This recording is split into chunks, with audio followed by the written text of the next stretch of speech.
मंचासीन Shri Shivnarayan Sharma ji, doctor Rajendra जी, श्री देवव्रत जी, professor खरब साहब, प्रेम सिंह जी, सूरज मान जी, रमेश जी, मंचासीन सभी वरिष्ठ नेतागण और सही मायने में जिनके लिए आज ये आयोजन है, आप सभी जो इतनी भारी संख्या में और इतने उत्साह के साथ जो सारी माताएं बहनें और जो बच्चियां आई हैं, आप सबका सखी मिलन जागृति सम्मेलन के इस आखिरी पड़ाव पे मैं आपका बहुत बहुत स्वागत करता हूं, बहुत बहुत आभार व्यक्त करता हूं। सबसे पहली चीज मैं ये कहना चाहूँगा जुगमंदर जी को और अपने डॉक्टर राजेश जी को कि ये वैसे तो जो आपने मार्च में सिलसिला शुरू किया था, आज उसका एक हिसाब से समापन है, क्योंकि आपने हर जगह हर गांव में ये सखी सम्मेलन कार्यक्रम आयोजित किए और उसके बाद ब्लॉक स्तर पे किए और अंत में ये पूरे हल्के स्तर का जो कार्यक्रम किया है। लेकिन मेरी आपसे ये रिक्वेस्ट रहेगी कि आगे जब कभी इसी कड़ी में या इसके अलावा इसी तरह का जब आयोजन करें तो बहुत प्रसन्नता होगी यदि स्टेज को चलाने वाली भी महिलाएं हों। और क्योंकि इस सखी सम्मेलन का जो मुख्य उद्देश्य था वो ये था कि हमारे इलाके की जो महिलाएं हैं उनको जागृत किया जा सके, और जागृत किया जा सके अलग अलग मुद्दों पर, अलग अलग विषयों पर, क्योंकि हमारे यहाँ एक कमी है, वो शायद पूरे इलाके में है, अकेले उचाना की बात नहीं है, कि महिलाओं की जो भागीदारी है प्रशासनिक कामों में या गांव के जो मुद्दे होते हैं विकास के, उनके बारे में उसमें बहुत अभाव है। और ये कहते हुए मुझे इसलिए भी थोड़ा अटपटा लगता है क्योंकि हरियाणा तो वो प्रदेश है जिसने 90 के दशक में 50% महिलाओं के लिए आरक्षण किया था पंचायतों में और पंची में, और उसके बावजूद भी जो एक जिस प्रकार का एक सशक्तिकरण आना चाहिए था, खास तौर पे राजनीतिक तौर पे, वो नहीं आ पाया। और मैं लोकसभा सदस्य हूँ, अलग अलग गांव में जाता हूँ, और पीछे जो सरपंची के चुनाव हुए थे, मुझे नहीं ध्यान पड़ता कि किसी गांव में जो महिला सरपंच हो वो कार्यक्रम में आई हो। कोई इक्की दुक्की, अगर मैं 200 गांव में गया हूं तो मुश्किल से 5-10 गांव में आई होंगी, नहीं तो अन्यथा हर जगह वही बात है, या तो पति होगा या ससुर होगा या भाई वगैरह कुछ इस तरह से है। तो मैं जिस भी गांव में जाता था, मैं पहली चीज जब मेरे को कोई मिलाते जी ये सरपंच साहब हैं, मैं पहली चीज ये पूछता हूँ आप हो या आपके घर में से कोई महिला है, क्योंकि 50% होनी चाहिए। 50% तो ये है कि मतलब हर दूसरा सरपंच जो आपको मिल रहा है वो महिला होनी चाहिए, लेकिन जो मिलते हैं वो नहीं होती। तो ये एक अभाव है, ये कमी है हमारी। खैर सामाजिक व्यवस्था पुरुष प्रधान रही है, उसका ये कारण है। लेकिन बड़ी खुशी की बात है कि ये जो पिछले 7-8 महीने की कवायद जो उचाना में शुरू की गई, उसका आज नतीजा ये है कि कम से कम आप लोग एक बिल्कुल ऐसा कार्यक्रम जो महिलाओं के लिए और सिर्फ महिलाओं के लिए है, उसके अंदर आप शिरकत करते हैं, उसके अंदर भागीदारी करते हैं और इतनी भारी संख्या में आते भी हैं। और उसके साथ साथ, क्योंकि मैं आपके जितने भी ये वीडियो बनते हैं, मैं बाद में देखता हूँ इनको कि किसमें क्या हुआ, तो शुरू में एक जो झिझक होती थी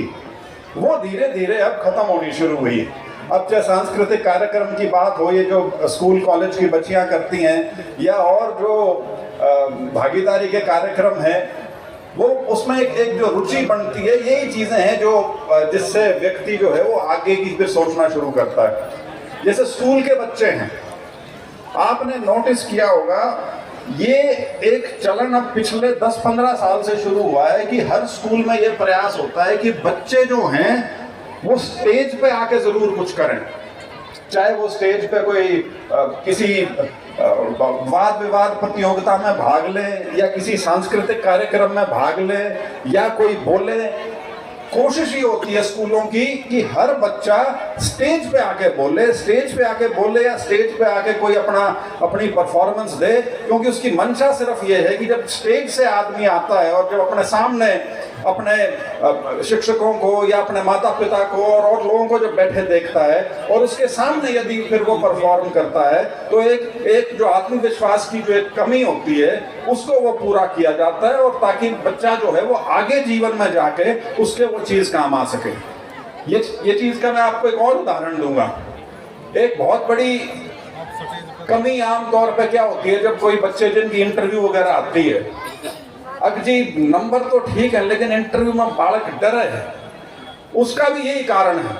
कि उस बच्चे को शायद वो मौका नहीं मिला जहाँ पे वो लोगों से मुखातिब हो सके, लोगों से अपने सामने एक बड़ी संख्या में लोगों को बैठ के उसके ऊपर कोई अपनी बात कह सके या अपनी कोई परफॉर्मेंस दे सके। तो ये सारी छोटी छोटी चीजें हैं जिनसे बन के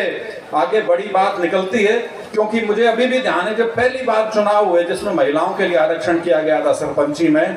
बहुत जोश था, बहुत महिलाएं निकली थी घरों से चुनाव के लिए, लेकिन वो चुनाव पे आके खत्म हो गया।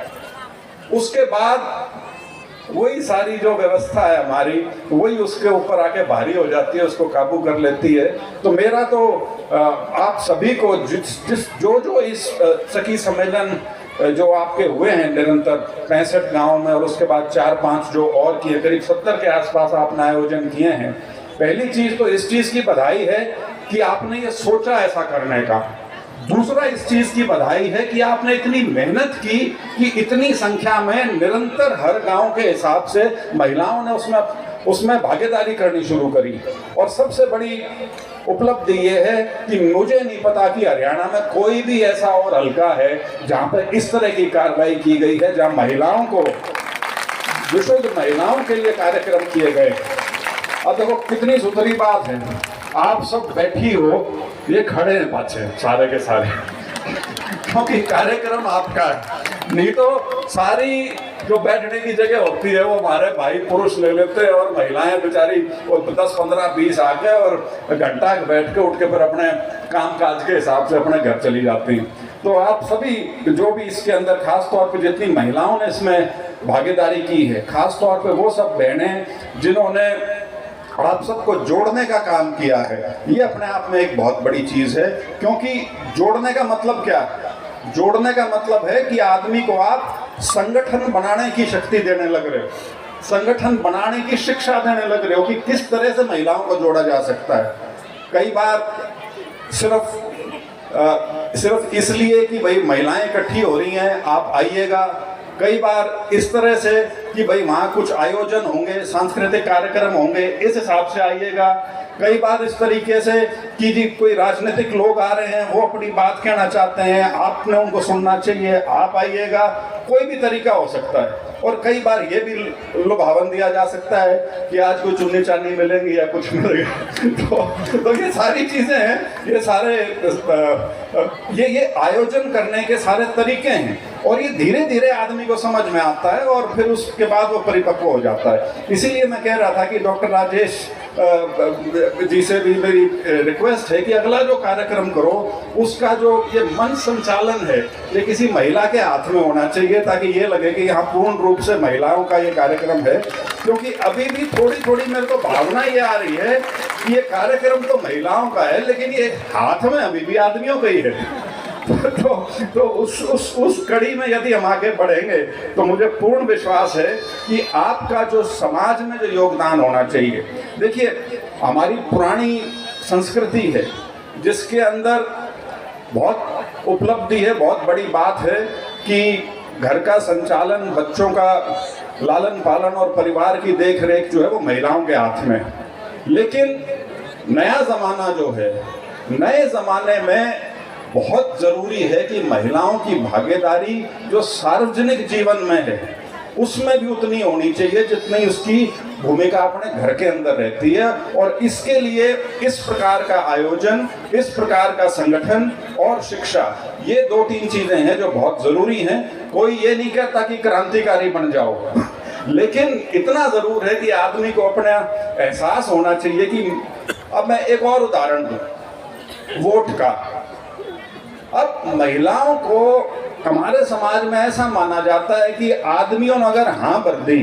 कि फलाने की वोट देंगे, महिलाओं की तो गिनती ही नहीं है, कहाँ इनकी तो आए जाओगी, घर के साथ घर में जो बात होगी उस हिसाब से आ जाएगी। तो आप जो यहाँ बैठी हैं, उस जागरूकता का नतीजा यही होना चाहिए कि आपके अंदर इतनी सोचने की शक्ति हो कि आपका भला और आपका विकास और आपकी बात कौन करने लग रहा है उस हिसाब से भी सोच सके आप लोग। सिर्फ ये नहीं है कि मैं ये नहीं कह रहा कि घर में लड़ाई कर लो,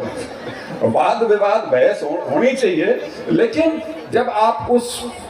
पर्दे वाले कमरे में जाएं जहां बटन दबाना होता है, उसमें जरूर 2 सेकंड सोच लें कि मैंने वोट अपने घर वाले ने जो कही है उसके हिसाब से कैंड देनी है, जो मन जो ठीक लग रहा है उस हिसाब से काम करना, ये बहुत जरूरी है। और मैं तो एक बात अंत में बस यही बात कह के खत्म करूंगा, क्योंकि मैं कभी भी इस प्रकार का जो आयोजन है उसमें कोई राजनीतिक बात नहीं कहना चाहता, लेकिन इसमें बहुत मैं बधाई देना चाहूँगा मेरी माता जी को, प्रेमलता जी को, आपकी पूर्व में विधायक रही हैं, कि इस प्रकार का उन्होंने पहल करी। और मुझे नहीं था कि ये इतना लंबा चल जाएगा, मेरे को था कि ये 2-4 कार्यक्रम हो गए फिर ठंडा पड़ जाएगा, लेकिन जिस शिद्दत के साथ निरंतर पिछले 8 महीने से इसको बढ़ाया गया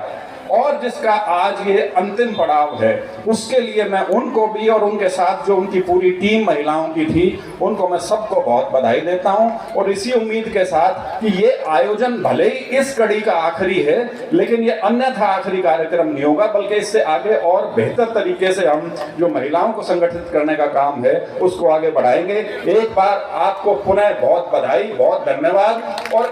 एक और चीज, आज